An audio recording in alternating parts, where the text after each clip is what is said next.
Fala galerinha do YouTube, tudo bem com vocês? Sejam bem-vindos à aula de número 4 da Lei Orgânica aqui no nosso canal Educador e Construção. E a gente vai dar continuidade à análise da nossa Lei Orgânica de Rio das Ostras. Então pegue a sua cópia ou abra aí no seu celular, tablet, para a gente seguir a nossa leitura. Para quem não conhece, a gente está estudando aqui para o concurso de Rio das Ostras, lendo a nossa lei orgânica e discutindo alguns assuntos pertinentes a essa legislação. E nessa aula 4 a gente vai dar continuidade a partir do artigo 25 e vamos ver até onde rende esse nosso assunto, lembrando que o vídeo tem duração de 15 minutos, então é próximo da onde a gente terminar. Eu acredito que vai ser lá na seção 10, mais ou menos. Então vamos lá, artigo 25, seção 7 das atribuições, seguindo o assunto da mesa diretora. Compete à mesa da Câmara Municipal, além de outras atribuições estipuladas no regimento interno, 1. Enviar ao prefeito municipal até o 1º dia de março as contas do exercício anterior. Marquem aí, 1º dia de março. 2. Propor ao plenário projetos de resolução que criem, transformem e extinguam cargos, empregos ou funções da Câmara Municipal, bem como a fixação da respectiva remuneração, observadas as determinações legais, criação, extinção de cargos e tudo mais, dentro dessa perspectiva. 3. Declarar a perda de mandato do vereador, do exercício ou por provocação de qualquer dos membros da Câmara, nos casos previstos no inciso 1 ou 8 do artigo 43 desta lei. Assegurada ampla defesa nos termos do regimento interno. 4. Elaborar resolução, publicar e encaminhar ao prefeito até o dia 31 de agosto a proposta orçamentária anual da Câmara Municipal para ser incluída na proposta orçamentária geral do município, assinada pela maioria dos membros da mesa diretora, impedida sua alteração pelo Poder Executivo. Parágrafo único. A mesa decidirá sempre por maioria de seus membros. Entenda sempre essa maioria como 50% mais 1. Que já representa essa maioria, quando não eles especificam para 2/3 e o quantitativo. Seção 8 das sessões. Artigo 26. A sessão legislativa anual desenvolve-se de 1º de fevereiro a 30 de junho, primeiro semestre, e segundo semestre de 1º de agosto a 15 de dezembro. Esse é o expediente normal, independente da convocação. Parágrafo 1º. As reuniões marcadas para datas estabelecidas no caput serão transferidas para o 1º dia útil subsequente quando recaírem em sábados, domingos e feriados. Parágrafo 2º. A Câmara Municipal reunir-se-á em sessões ordinárias, extraordinárias, solenes e secretas, conforme dispuser o seu regimento interno, e as remunerará de acordo com o estabelecido nesta lei orgânica e na legislação específica.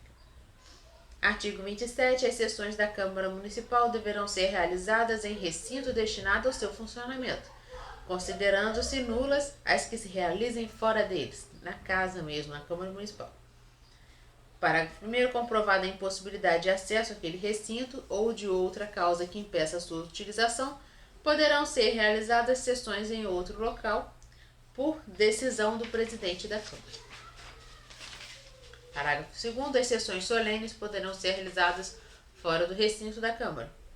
Artigo 28. As sessões da Câmara serão públicas, salvo deliberação em contrário, tomada pela maioria absoluta de seus membros, quando ocorrer motivo relevante de preservação do decoro parlamentar.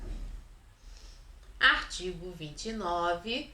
As sessões somente poderão ser abertas pelo presidente da Câmara ou por outro membro da mesa, com a presença mínima de 1/3 de seus membros. Grifem. Então as reuniões elas só podem ocorrer se pelo menos 1/3 dos vereadores esteja presente. No caso aqui em Rio das Ostras são 13, Então 1/3 vai dar de 4 a 5 vereadores para poder haver quórum. Parágrafo único. Na sessão legislativa extraordinária, a Câmara Municipal deliberará somente sobre a matéria na qual foi convocada. Não poderão ser acrescidas outras informações que não as que já estiverem estipuladas em pauta. A convocação extraordinária, artigo 30, da Câmara Municipal, dar-se-á 1. Por solicitação do prefeito municipal, quando este entender necessário, para apreciação de matérias de relevante interesse público. 2. Pelo presidente da Câmara. E 3. A requerimento da maioria absoluta dos membros da Câmara.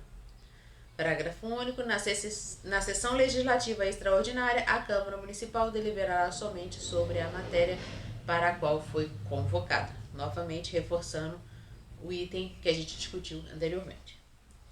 Seção 9. Das comissões. Entendam essas comissões como sendo aquelas formadas por assuntos de relevante interesse para discussão por parte dos vereadores. Comissão de saúde, de inquérito, de meio ambiente e assim vai. Então, artigo 31. A Câmara Municipal terá comissões permanentes especiais, constituídas na forma e com as atribuições no regimento interno ou no ato de que resultar a sua criação. Parágrafo 1º. Em cada comissão será assegurada, tanto quanto possível, a representação proporcional dos partidos ou blocos parlamentares que participam da Câmara. Parágrafo 2º. Às comissões, em razão da matéria de sua competência, cabe 1.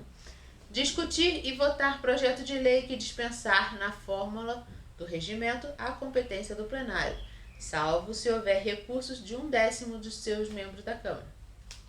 2. Realizar audiências públicas com entidades da sociedade civil, que a gente vê bastante aí na reportagem, na televisão, né? Falando sobre questões de audiências públicas, questões que levam a discussões como, por exemplo, o Tepor em Macaé.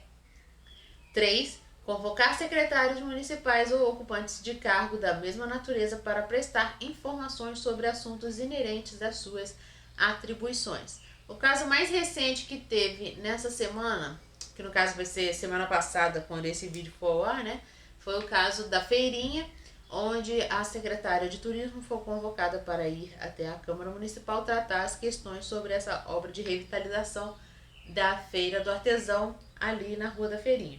Então, né, os secretários eles podem ser convocados para estarem presentes nas reuniões para prestar esclarecimentos.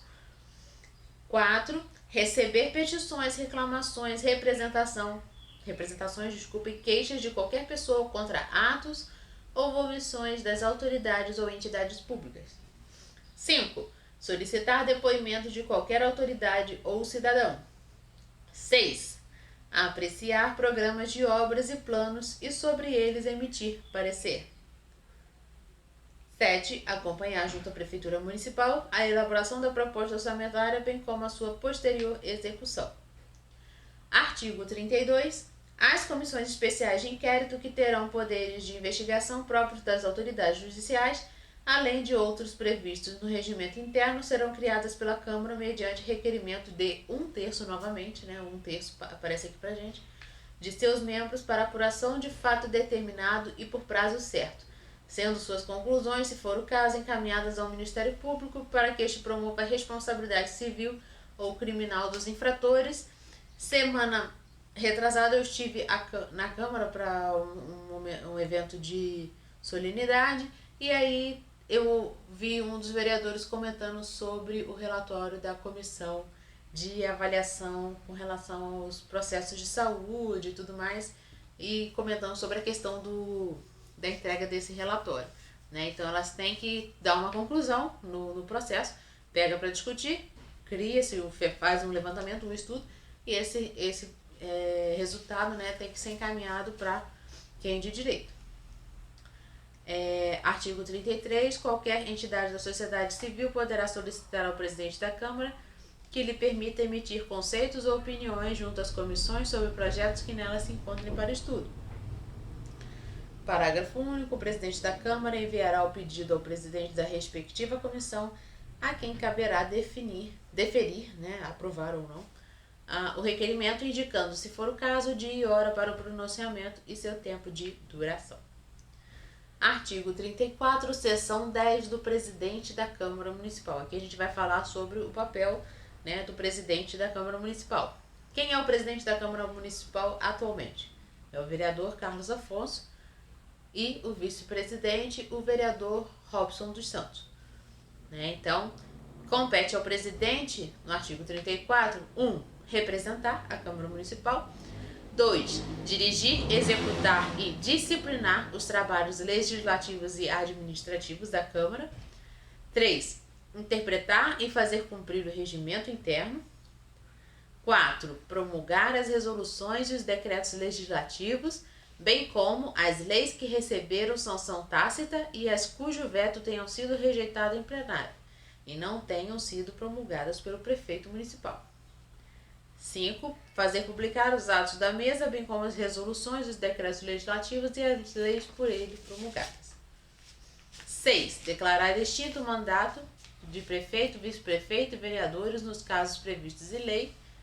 7. Apresentar ao plenário até o dia 30 de cada mês o balanço relativo aos recursos recebidos e às despesas do mês anterior. 8. Requisitar até o dia 10 de cada mês o numerário destinado às despesas da Câmara Municipal. Então, ele tem até o dia 30 para prestar esclarecimentos sobre o balancete do mês anterior e também até o dia 10 do mês para poder solicitar a questão financeira, né, para o mês corrente. 9. Exercer em substituição a chefia do Executivo Municipal nos casos previstos em lei, também que aconteceu aqui no município com relação às eleições de 2018, onde o prefeito, à época, Carlos Augusto, né, sofreu um processo, teve que sair. O vereador, então, que era o presidente da Câmara, que era o Carlos Afonso, assumiu a prefeitura até que fossem feitas, né, as eleições. Então, justamente por conta dele ser, né, o presidente da Câmara na época. 9, 10. Designar comissões especiais nos termos regimentais, observadas as indicações partidárias. 11. Mandar prestar informações por escrito e expedir certidões requeridas para a defesa de direitos e esclarecimentos de situações no prazo máximo de 15 dias, sendo que em ano de eleição municipal o prazo poderá ser prorrogado por até 15 dias após a realização das mesmas. 12. Realizar audiências públicas com entidades da sociedade civil e com membros da comunidade. 13. Administrar os serviços da Câmara Municipal, fazendo lavrar os atos pertinentes a essa área de gestão. E vamos encerrar com o capítulo, né, com o artigo 35, essa seção de número 10. Artigo 35. O presidente da Câmara ou quem o substituir somente manifestará o seu voto nas seguintes hipóteses. 1. Na eleição da mesa diretora. 2. Quando a matéria exigir para sua aprovação voto favorável de 2/3 ou a maioria absoluta dos membros da Câmara. E 3. Quando ocorrer empate em qualquer votação no plenário. Interessante isso, né? Quando que o presidente da Câmara pode manifestar-se com relação a votações dentro da Câmara. Então, vamos aqui seguindo com o cargo de vice-presidente. Já está quase chegando no finalzinho da nossa aula, que é a seção 11. Artigo 36. Ao vice-presidente compete, além das atribuições no regimento interno, as seguintes. 1. Substituir o presidente da Câmara em suas faltas, ausências, impedimentos ou licenças. 2. Promulgar e fazer publicar obrigatoriamente as resoluções e os decretos legislativos sempre que o presidente, ainda que se ache em exercício, deixar de fazê-lo no prazo estabelecido. 3. Promulgar e fazer publicar obrigatoriamente as leis quando o prefeito municipal e o presidente da Câmara, sucessivamente, tenham deixado de fazê-lo, sob perda do mandato de membro da mesa. E, encerrando, seção 12 do secretário da Câmara Municipal. Artigo 37. Ao secretário compete, além das atribuições contidas no regimento interno da Câmara, né, as seguintes. 1. Redigir a ata das sessões secretas e das reuniões da mesa, né? A ata, aquele documento que registra tudo o que ocorreu na reunião, é a função do secretário. 2. Acompanhar e supervisionar a redação das atas das demais sessões e proceder à sua leitura. 3. Fazer a chamada dos vereadores. 4. Registrar em livro próprio os precedentes firmados na aplicação do regimento interno. 5. Fazer a inscrição dos oradores na pauta dos trabalhos. E 6. Substituir os demais membros da mesa quando necessário. Então, pessoal, encerramos aqui a sessão 12 dessa parte com relação à Câmara de Vereadores. Na nossa próxima aula, a gente dará início à sessão 13, que é dos vereadores, e vai dar as disposições gerais sobre o papel dos vereadores, período de mandato e tudo mais, a partir do artigo 38. Então, espero que vocês tenham gostado. Se gostaram, deixe o gostei, se inscreva no nosso canal e venha fazer parte da nossa família aqui, porque somos educadores, né? E aqui eu sou uma educadora em construção. Então, espero que vocês gostem desse vídeo. Estudem, que vocês vão conseguir o objetivo de vocês, tá bom? Um beijo a todos, até mais e tchau, tchau!